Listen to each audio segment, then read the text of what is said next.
sizlarga men o'sha 1948-yildagi ko'chkindilar kelib o'sha Isroil davlati o'zining ilk tashkil topgandan keyingi bir ikkita vaziyatiga to'xtalaman. Mana shu bilmadim, Gashomer deymizmi, Hagana deymizmi, mana shu terror tashkilotlari bo'lgan va ularning o'sha Ben Svi birinchi prezidentlaridan biri Deir Yasin qishlog'iga kelishadi. Eng qizig'i Deir Yasin qishlog'i mana shu nimalarning ichida o'zi 1918-17-yillardan boshlangan-ku bu qarama-qarshilik. Yahudiylar bilan eng yaqin bo'lgan qishloqlardan biri bo'lgan. Ya'ni tinch yashayotgan va u yerda hech bir yahudiylar ham u yerda yashayotgan va musulmonlar ham, boshqa yoki falastinliklar ham ular bilan eng kam o'sha nimaga borgan, to'qnashuvga borgan yoki umuman bormagan hududlardan biri bo'ladi va mana shu terroristik tashkilotlar kelib aynan mana shu qishloqda 256 ta odamni bir kunda otib tashlashadi. Sudsiz so'roqsiz ochiq o'ldirishadi va qolgan nimasi aholisi qishloqning va butun Falastin hududidan 750 mingta odam chiqib ketadi. Ya'ni aynan mana shu narsani e'lon qilishadi. Deir Yasin juda ham mashhur qishloqlardan biri, lekin bugungi kunda yo'q qishloqlardan biri. Agar siz Quddusga borib nimadan o'sha Quddus yonidagi qishloq desangiz, Deir Yasin deyishmaydi. U yerni to'liq tekislab, u yerda ko'chkindilar uchun binolar qurishgan. Shuning uchun Isroil davlati tashkil topgandan boshlab bu narsa tingan emas. Men yana bitta misol keltiraman. Yevropada va butun dunyoda mashhur bo'lgan Samuniylar oilasi bor. Samuniylar oilasi. Bu oila juda ham katta oila bo'ladi va dehqonchilik bilan shug'ullanadi G'arto'jagim. Va bular ham Yahudiy ko'chkindilari bilan hech munosabatini buzmagan, Hamasga aloqasi bo'lmagan oila. Va o'sha nima bo'layotgan paytda mana shu 2008-yildagi Quyma qo'rg'oshin adashmasam harbiy operatsiyasida bular o'ylaydiki, bizga umuman teginilmaydi. Chunki biz shu kungacha yahudiylar bilan hech sen menga bormadik, biz Hamasga aloqamiz yo'q va druzlardan iborat Hamasning kiyimini kiygan Isroil askarlari keladi. Va aytadiki, biz deydi, nimamizga aloqamiz yo'q, biz dehqonlarmiz. Demak, Hamasga aloqamiz yo'q. Lekin sizlar terroristlar deydi-da, o'sha nimasiga, omborxonasiga yig'ib o't otishadi. O'sha paytda 29 ta oila a'zosi vafot etadi. 29 ta. Va 2 hafta demak shifokorlarni yerga qo'yishmaydi. Endi bu shunday jarayon, ya'ni bu aniq bo'lganlari hayrat o'shaga. Mana Samuniylar oilasini Yevropaga tanitgan o'zi yahudiy bo'lgan odamni demak Sahalmi qaysi o'sha otib o'ldirtiradi. Ya'ni bu narsani ko'tarib chiqqanlarni, bu narsani e'lon qilganlarni. Endi yana bir misol, bu yaqinda uncha uzoq bo'lmay 2015-yilda bo'lgan o'sha holatda bitta qizni otishadi bular, talaba qizni. Va aytadiki, harbiylarga nima qildi? Hujum qildi deydi, lekin o'sha paytda bir sayyoh o'sha jarayonni suratga olib turgan bo'ladi.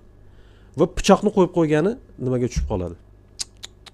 Qizni o'ldirib yoniga pichoqni qo'yib qo'ygani o'sha obyektivlarga tushib qoladi. Va Isroildan chiqib ketgandan keyin buni e'lon qiladi. Ko'rdingizmi? Ya'ni xuddi shunga o'xshash holat. Ya'ni o'zi bunday narsalar mana shu Falastin kitobini o'qisangiz tiqilib yotibdi. Bular hech narsadan qo'rqishmaydi. Xalqaro huquq degan narsa ular uchun mutlaqo yo'q. Inson tuyg'usi degan narsa mutlaqo yo'q va ularga, harbiylariga demak har qanday holatda falastinlikni otish jinoyat ham emas, axloqqa ham zid emas degan narsa singdirilgan. Shuning uchun aynan mana shunday holatlardan biri kameraga tushib qolgan holatlardan biri hisoblanadi. Shuning uchun men aytardimki, bu Isroil o'ylamaslik kerakki, bir marta shunaqa bo'lib qolibdi. Yo'q. Bular butun ijtimoiy hayotga tatbiq etilgan.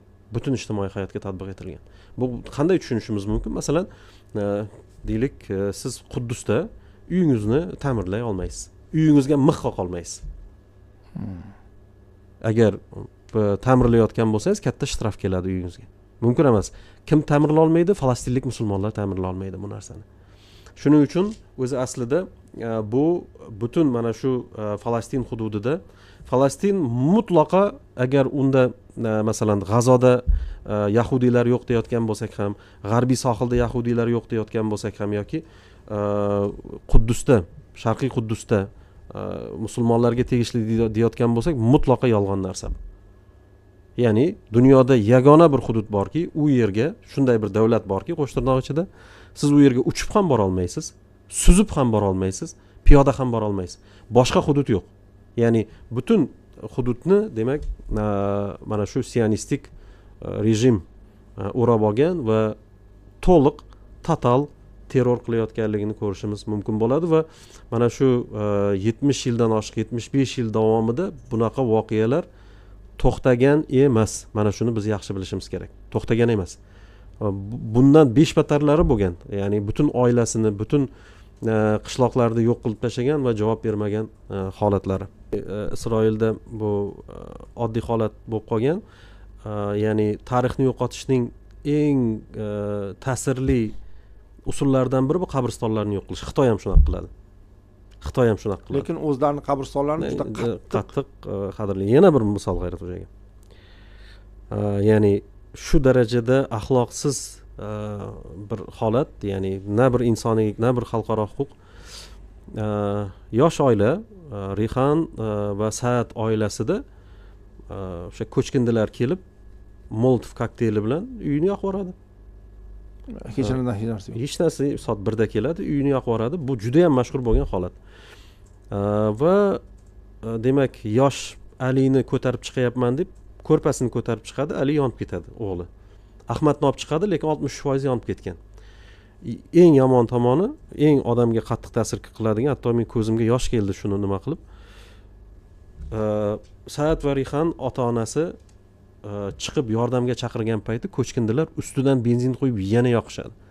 Do'pposlashadi, yo'lda o'ladi ular. Ya'ni bittasi bir kundan keyin, bittasi 3 kundan keyin vafot etadi.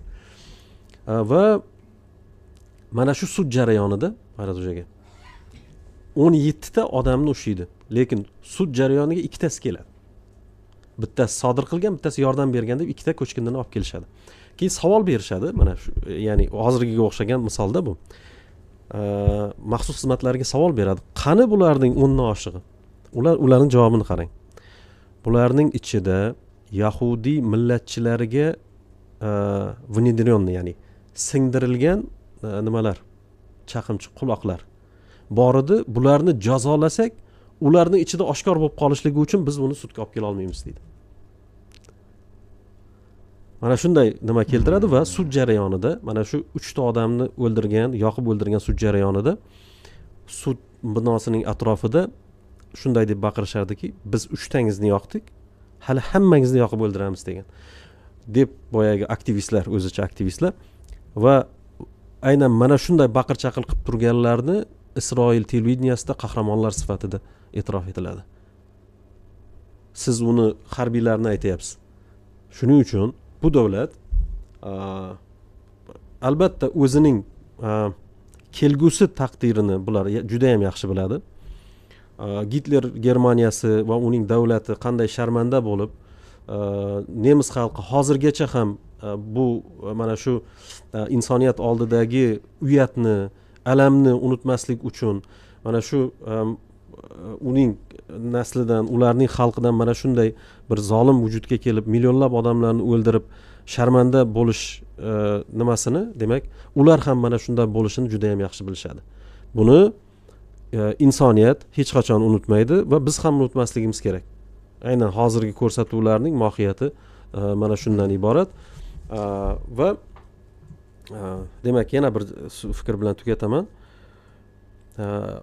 Falastinning boshqa zulm ko'rayotgan musulmonlardan biroz farqi bor. Bular judayam ilmli, ma'rifatli xalq. Ular musulmon bo'lganligi uchun yoki qandaydir o'sha butun dunyoning nazari tushib turgan muqaddas bir hududda yashayotganligi uchun emas, balki ular o'zlari haqida sifatli gapirib berayotganligi uchun bizlar u yerni ko'p eslaymiz. Somalida ham musulmonlar, Uyg'urlar, Sudanda va hokazo, lekin aynan bular o'ta mehnatkash, o'ta ma'rifatli, ta'lim sifati nuqtai nazaridan ham dunyoda yuqori o'rinlarda, shu sharoitda ham yuqori o'rinlarda turadigan bir xalq, musulmonlarning bitta bo'lagi hisoblanadi va biz qo'limizdan kelgancha mana shu narsalarni yoritib turishimiz ham o'ziga yarasha o'sha qo'llab-quvvatlashning bitta turi va tonusda ushlab turish uchun ham bu bugun muhim hisoblanadi.